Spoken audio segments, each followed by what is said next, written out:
오늘 우리가 함께 이번 주간에 읽은 성경은 구약의 요나서입니다. 이 요나서는 잘 완성된 하나의 문학 작품 같은 느낌을 주는 성경입니다.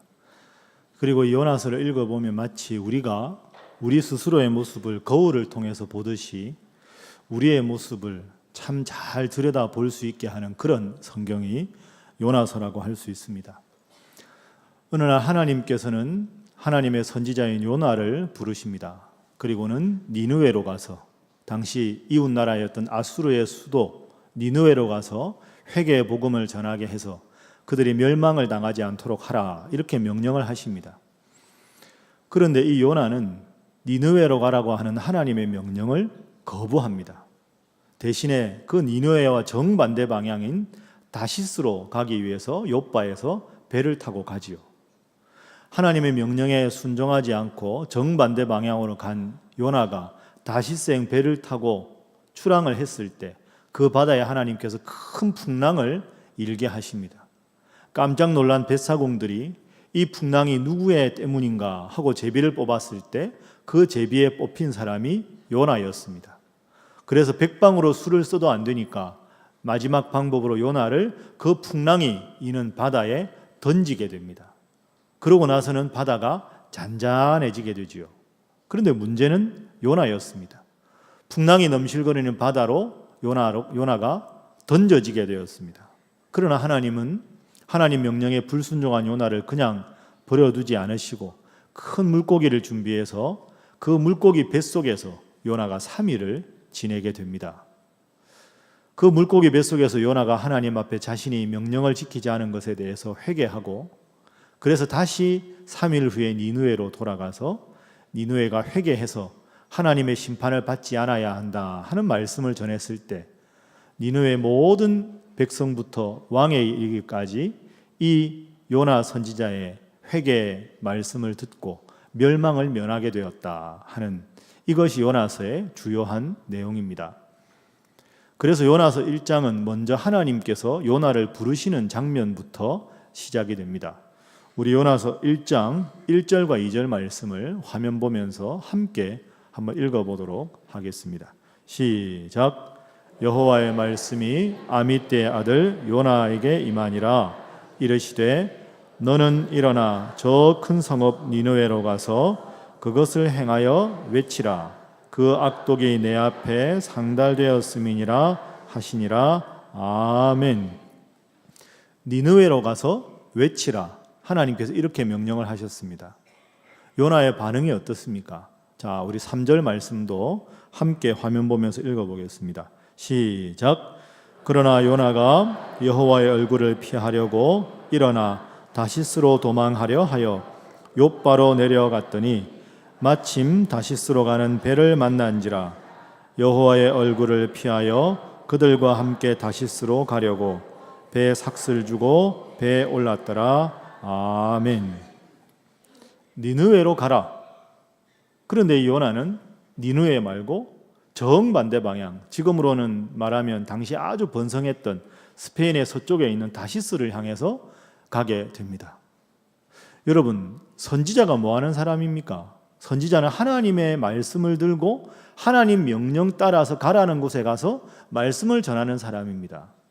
그렇다면 왜 하나님의 선지자인 요나는 니느웨로 가라고 하는 하나님의 명령을 거부하고 정반대 방향 다시스로 갔을까요? 하나님의 선지자라면 하나님 말씀을 들고 전하는 게 당연하지 않겠습니까? 왜 요나는 거부했을까요? 그것은 이 니느웨가 당시 아수르의 수도였는데 아수르란 나라가 이스라엘의 원수가 되는 나라였기 때문입니다. 때마다 항상 이스라엘을 침입하고 전쟁을 벌이고 수확 시기가 되면 침략을 해서 모든 수확물을 약탈해 나가는 원수와 같은 나라가 바로 아수르였습니다. 그 아수르의 심장부에 해당되는 도시가 니느웨지요. 마치 비유해보자면 우리가 일본의 지배를 받고 있는 동안에 일본의 동경에 가서 하나님 말씀을 전하라, 그런 명령을 받은 것과 흡사하다, 이렇게도 생각해 볼 수가 있습니다. 물론 하나님께서도 아수르의 니느웨 사람들이 얼마나 악독한지 알고 계셨습니다. 그래서 1장 2절 말씀에 보면 요나에게 명령을 하실 때 2절 말씀에 그 악독이 내 앞에 상달되었다. 니느웨 사람들은 너무나도 우상만 섬기고 악독한 사람들이다 하는 것을 하나님 알고 계셨지요. 그래서 요나는 니느웨에 가기가 싫었습니다. 요나는 생각합니다. 하나님, 니느웨라고요? 왜 하필 니느웨입니까? 원수 같은 나라, 원수 같은 사람들이 살고 있는 곳이 니느웨입니다. 니느웨를 지금 당장 멸망시켜도 마음이 풀릴까 말까 한데 나로 하여금 이 니느웨에 가서 하나님의 말씀을 전하라고 하나니, 그래서 요나는 화가 나서 하나님의 이 명령을 듣지 않기로 작정을 합니다. 회개의 복음을 전하지 않아서 니느웨가 멸망받는 것을 요나는 보고 싶었던 것입니다. 그래서 다시스로 갑니다. 자, 오늘 여러분들 오늘 3부에 배우셨습니다. 훌륭한 분들입니다. 그런데 여러분 지금까지 이 요나서 읽으면서 무슨 생각하십니까? 참 요나는 참 선지자 자격이 없다. 참 부족하네. 나는 그래도 요나보다 나은데, 나는 주일날 예배당에 와서 예배도 드리는데 하나님께서 안식일을 기억하여 거룩하게 지키라고 말씀하셔서 나는 나왔으니 나는 요나보다 좀 낫다. 혹시 여러분 이렇게 생각하지는 않으십니까? 과연 그럴까요? 우리가 과연 요나보다 나을까요? 그럼 요나서를 통해서 하나님은 왜 오늘 이 말씀을 듣게 하실까요? 자, 이 질문을 좀 더 구체화해 보도록 하겠습니다. 말씀드린 대로 1장 2절은 하나님께서 요나에게 하신 명령이고 3절은 요나의 반응입니다. 이 2절과 3절을 한번 비교해서 표로 보도록 하겠습니다. 화면 보겠습니다. 하나님께서 요나에게 2절에 명령하셨습니다. 하나님의 명령은 3개의 히브리어 동사로 구성되어 있습니다. 첫 번째는 너는 일어나라. 두 번째 니느웨로 가라. 그리고 3절에 니느웨에서 외치라.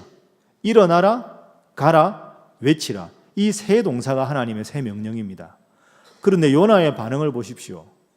3절의 시작은 그러나로 합니다.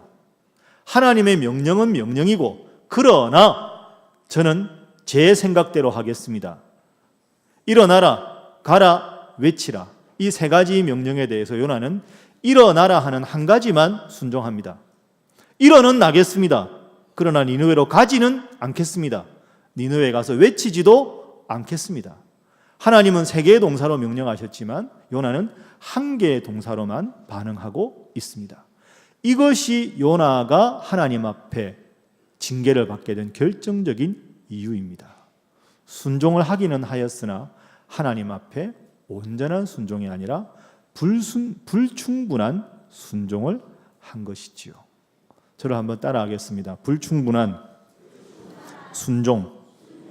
다시 하겠습니다. 불충분한 순종. 그래서 말씀드린 대로 그러나 하는 역접으로 3절이 시작되고 있는 겁니다. 요나의 마음은 이런 것이지요. 하나님, 일어나라 하시니 일어나겠습니다. 그러나 니느웨는 제 생각에는 아닙니다. 원수의 나라입니다. 니느웨 말고 다른 곳은 가겠는데요. 하나님, 니느웨는 안 가겠습니다. 차라리 필요하시면 다른 선지자를 보내시든지 다른 사람을 보내십시오. 제 소견에는, 제 생각에는 저는 니느웨 가기 싫습니다. 하나님 명령은 하나님 명령이고 당신의 명령보다 나의 소신과 나의 철학이 더 중요합니다. 저는 안 가겠습니다. 이렇게 지금 요나가 이야기를 하고 있는 것이지요. 불충분한 순종이고 내 마음대로 하는 순종입니다. 이것이 요나의 문제였습니다. 요나의 문제 핵심은 바로 여기에 있었습니다. 여러분 깊이 한번 생각해 보십시오. 하나님 원하시는 순종이 어떤 순종일까요? 깨끗한 순종, 온전한 순종, 진실한 순종, 그것이 하나님께서 원하시는 순종이 아닙니까? 그런데 하나님의 명령보다는 자신의 생각을 앞세운 불충분한 순종, 다른 것에는 순종하되 조건을 내어 걸고 그 조건에 부합될 때만 하나님 명령을 따르는 조건부 순종이었습니다. 그것이 요나의 문제입니다. 자, 그래서 오늘 본문은 다시 이 즈음에 우리에게 질문합니다. 불충분한 순종, 조건부 순종, 우리에게는 없는가? 나는 과연 요나보다 나은가? 나는 당당하게 하나님 앞에 저는 요나보다 낫습니다 말할 수 있는가? 그것을 본문이 우리에게 묻고 있습니다. 자, 다시 요나 이야기를 좀 더 살펴보겠습니다. 니느웨로 가라는 하나님의 명령을 거부하고 다시스로 갑니다. 다시스행 배를 타기 위해서는 항구로 가야 하는데 그 항구가 욥바라고 하는 항구입니다. 자, 욥바항에 갔을 때 어떤 일이 벌어졌을까요? 우리 화면 다시 한번 보겠습니다. 화면에 있는 3절 말씀, 자, 한번 함께 읽어보겠습니다. 시작. 그러나 요나가 여호와의 얼굴을 피하려고 일어나 다시스로 도망하려 하여 욥바로 내려갔더니 마침 다시스로 가는 배를 만난지라. 아멘. 저기서 여러분이 스쳐 지나가지만 꼭 기억하고 주목해야 될 단어가 마침이라는 단어입니다. 지금부터 한 2500년 훨씬 전인데요. 이때가 한참 전인데 그때 당시에 지금처럼 항구에 배가 많았겠습니까? 우리가 추정컨대 욥바로 가도 다시스행 배를 타는 것이 쉽지가 않았을 겁니다. 몇 박 며칠을 기다려야 할지도 모릅니다. 그런데 다시스로 향해서 가겠다 하고 욥바항에 도착하자마자 마침 다시스행 배가 요나 앞에 왔습니다. 요나가 무슨 생각을 했을까요? 아, 내 마음이 좀 가벼워졌다. 내가 하나님 명령에 순종하지 않고 내 소신대로 움직였는데 하나님은 다른 계획이 있으신가 보다. 이제 마음이 좀 편안해졌으니 하나님도 내 뜻을 이해해서 마침 이 배를 보내주셨구나. 마음이 조금은 더 홀가분해졌을 겁니다. 그러나 이것이 문제입니다. 여러분 기억해 보십시오. 저를 한번 따라해 보시죠. 타락의 길에도 준비된 배는 있을 수 있다. 깊이 생각해 보십시오. 타락의 길에도 준비된 배가 있을 수 있습니다. 내가 안 가도 하나님 나를 사랑하시는구나. 내 마음대로 내 소신대로 해도 되는구나 하고는 딱 욥바항을 갔는데 다시스행 배가 있는 겁니다. 그렇구나. 타면 되겠다. 잘 됐다. 행운이다 싶었습니다. 타락된 길에도 준비된 배가 있었습니다. 그러나 그 배를 탈 때는 몰랐으나 그 배를 타고 출항한 지 잠시 후에 큰 풍랑이 다가왔습니다. 이것이 우리에게 주는 교훈이 아주 중요합니다. 때로 우리가 하나님의 뜻을 알면서도 고의로 거절하고 거부할 때가 있습니다. 그래도 뭔가 잘 되는 것처럼 보입니다. 괜찮구나.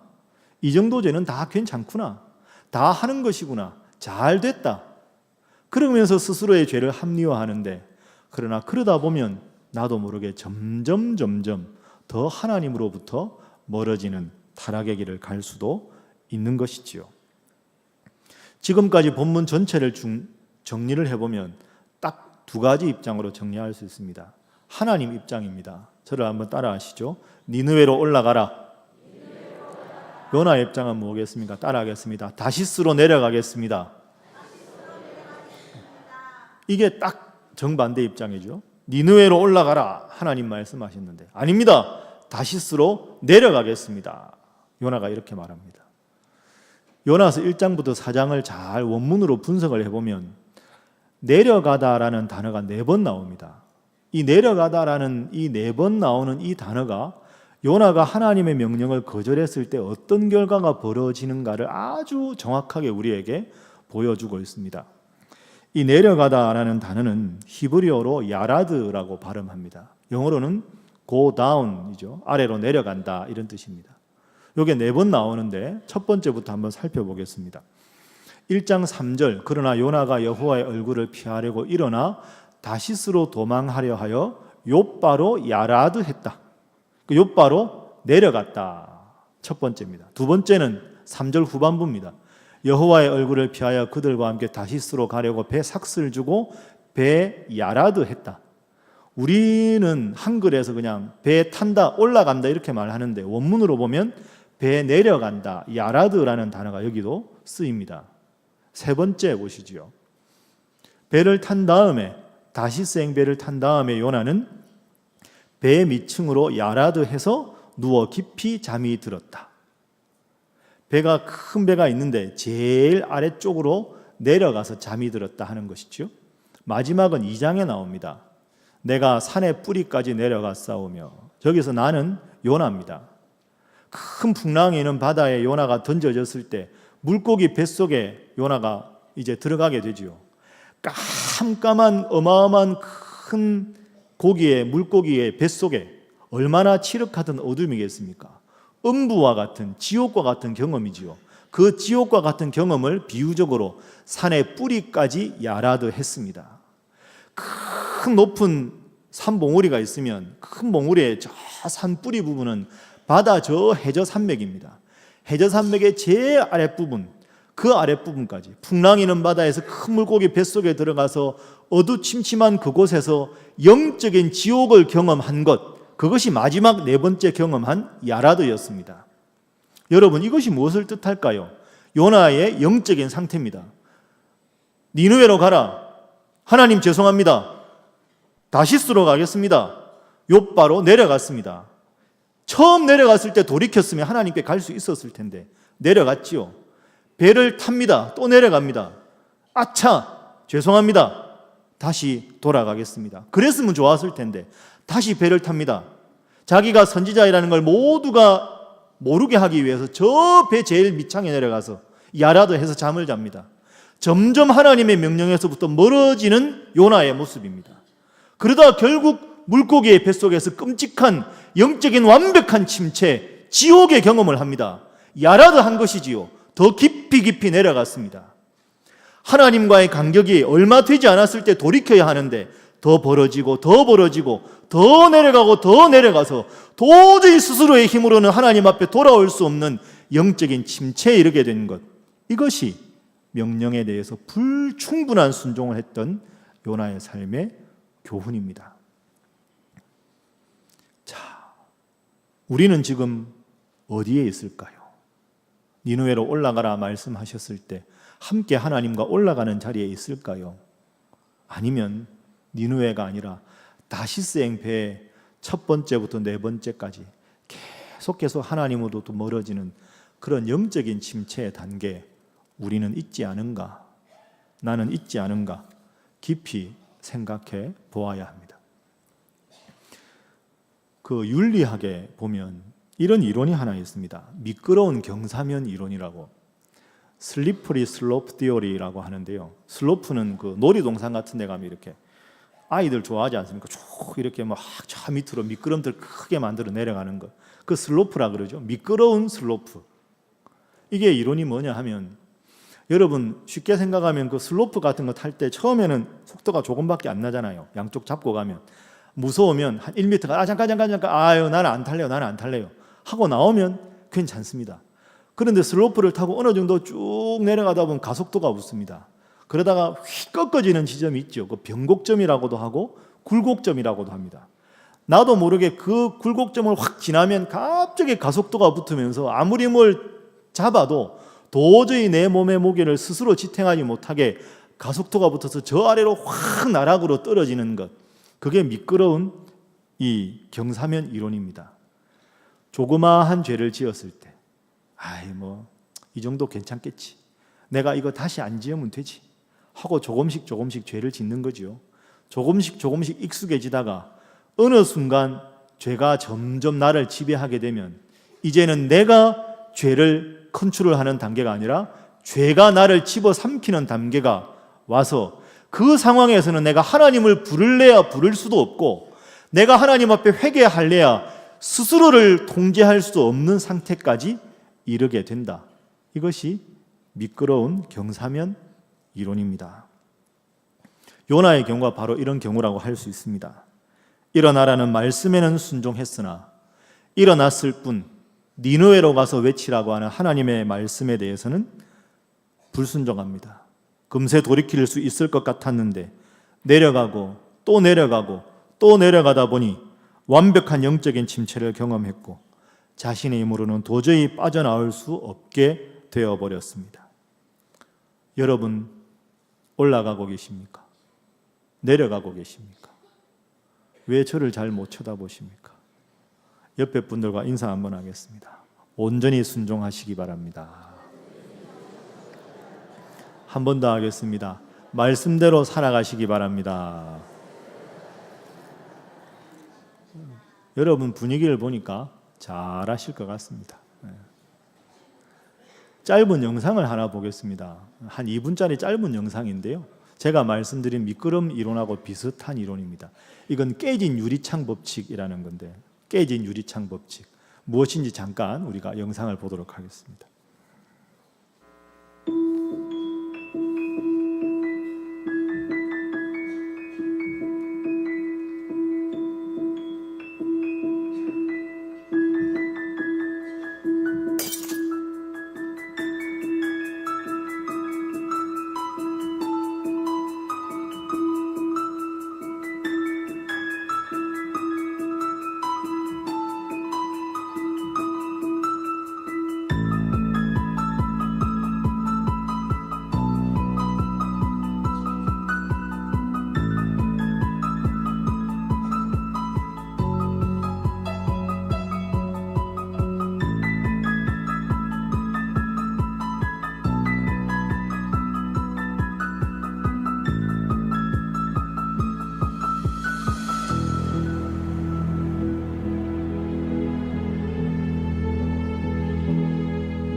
여러분 한번 따라하시죠. 사소한 변화가 큰 변화를 만들어낸다.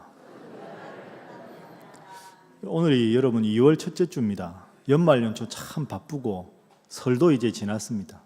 어떻게 보면 본격적인 2017년도에 신앙생활의 새로운 전기를 마련하는 주일이 오늘이 아닌가 그런 생각합니다. 송구형 영신 예배 때 하나님 앞에 기도한 것 잘 지키고 계십니까? 잘 하고 계십니까? 웃기만 하시면 저보고 어떡하라는 말씀입니까? 사소한 작은 변화인데, 그죠? 내려가고 또 내려갔을 때 요나는 돌이킬 수가 없었습니다. 이렇게 보면 우리가 과연 요나보다 나은가? 그렇지 않다. 이런 생각을 할 수밖에 없습니다. 오늘 본문 요나서는 1장 1절부터 시작합니다. 1장 1절에 보면 요나의 아버지 이야기가 나옵니다. 우리 1장 1절 말씀 우리 화면 보면서 한번 읽어보겠습니다. 시작. 여호와의 말씀이 아미떼 아들 요나에게 임하니라. 이르시되 아멘. 요나의 아버지 이름이 아미떼였습니다. 아미떼라는 단어는 참되다, 진실하다 이런 뜻입니다. 하나님 앞에서 참되고 진실하게 하나님을 잘 믿는 사람이 요나의 아버지 아미떼였습니다. 그런데 그 참되고 진실한 아미떼에게 하나님께서 귀한 아들을 선물로 주셨습니다. 아미떼가 생각했겠지요. 기도했겠지요. 하나님, 이 아이를 하나님 앞에 어떻게 이름을 지을까요? 하나님께서 요나라는 이름을 주셨습니다. 요나라는 이름의 뜻은 비둘기입니다. 그러니까 이건 그냥 단순한 평화의 상징이 아니라 비둘기의 상징은 하나님의 말씀을 사람들에게 전하는 사자, 메신저의 역할을 한다. 그래서 아미떼가 하나님 이 아들은 이름 그대로 하나님의 뜻을 백성들에게 잘 전하는 훌륭한 선지자가 되게 해 주십시오 해서 요나라는 이름을 짓게 되었습니다. 그러나 그 이름에 걸맞지 않게 부끄러운 모습을 가진 것이 오늘 본문 요나의 모습입니다. 또한 이것은 먼 옛날에 요나 선지자만의 부끄러운 모습이 아니라 오늘 함께 하나님 앞에 나와 예배를 드리는 우리들도 다 요나와 같다 하는 그런 생각을 해보게 됩니다. 제가 이번 주에 설교를 준비하다가 어느 날 집에 가다가 그런 생각이 들었습니다. 설교에 대해서 이런저런 생각을 하다가 요나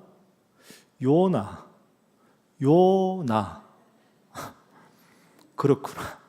문제는 하나님도 아니고 남도 아니고 다른 환경도 아니고 나가 문제구나. 내가 문제구나. 내가 이게 참 그렇구나. 그러면서 혼자 진짜 나부터 회개해야 되겠다 이런 생각했습니다. 여러분 그렇지요. 때로는 우리가 힘들고 어려운 일이 있으면 남 탓하고 환경 탓하고 때로는 하나님을 향해서 원망합니다. 내가 문제입니다. 내 마음이 하나님 중심으로 살아가지 않은 것, 그것이 우리의 근본적인 문제가 아니겠습니까? 사랑하는 여러분, 이제 오늘 하나님께서 너는 요나와 같지 아니하냐 다시 우리에게 물으십니다. 스스로 마음속에 불충분한 순종의 부끄러운 순종의 모습을 다 걷어내고 늘 말씀과 동행하고 말씀이 원하시는 온전한 순종을 통해서 하나님의 사람으로 거듭나시는 살아가는 신일의 모든 성도 되시기를 주님 이름으로 축복합니다. 기도하겠습니다. 사랑의 하나님, 우리가 잘 알고 있는 요나 이야기인데 다시 본문을 살펴보니 내가 곧 요나임을 깨닫습니다. 주님 앞에 부끄럽기도 하지만 더 내려가고 더 추락하기 전에 우리에게 브레이크 같은 이 말씀을 주셔서 듣게 하시고 멈추어 서서 요나 같은 스스로의 모습을 돌아보게 해주심에 감사합니다. 주님, 크고 크신 주님의 뜻을 좁디 좁은 저희들의 영적인 안목으로 재단하지 않도록 저희와 함께하여 주옵소서. 때로 내 뜻과 다를지라도 주님께 순종하는 저희들 되게 하여 주옵소서. 넓은 위대한 말씀을 내 좁은 생각에 끼워 맞추지 않게 하시고 말씀의 그 넓은 평원에 저희로 하여금 뛰놀게 하여 주옵소서. 말씀을 향한 구속 속에 참 자유가 있음을 깨닫게 하여 주옵소서. 그리하여 주님, 저희로 하여금 그 옛날 요나가 바로 저희들의 모습임을 깨닫고 늘 스스로 돌아보며 가슴에 손을 얹고 스스로를 회개하는 겸손한 저희들 되게 하여 주옵소서. 예수님의 이름으로 기도하옵나이다. 아멘.